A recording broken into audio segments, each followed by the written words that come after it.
Hello, আসসালামু আলাইকুম। সবাইকে জানাই কাজের শুভেচ্ছা। এই যে হামাহারে ধান এখন মেলে দিমো। এই যে ধান তুলসি বস্তাত। মুই বলে দুটা ডালি তুলছু বস্তাত ধান। তা কচ্ছে তুমি বস্তা ধরো, আমি ধান তুলে দেই। যেদিনে আমার ধান কাটা হয়েছে, মারা হয়েছে, বারান্দাত নিয়ে আসি নামাইছি। আর এই যে পানি শুরু হয়ে গেছে, আজকে ওদের 4-5 দিন আমার ধান এই জায়গাতেই মেলে দেওয়া আছে। মাঝে মাঝে আবার কাটে দেওয়া হয়েছে, ধান কাটাকাটি করা হয়েছে। আর ধান একবার পা দেওয়ার মতো কোনো রাস্তাই নাই যে পা দিবে, পা ওঠে একবার মাটি পর্যন্ত পৌঁছাবেই না, এক হাঁটু হয়ে আছে ধান। আজকে রোদ উঠছে, রোদের ধান বাইর করে দিল।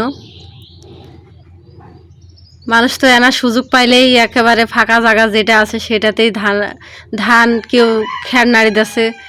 সবাই গ্রামের মানুষ যারা আছে সবাই ব্যস্ত জীবন পার করছে।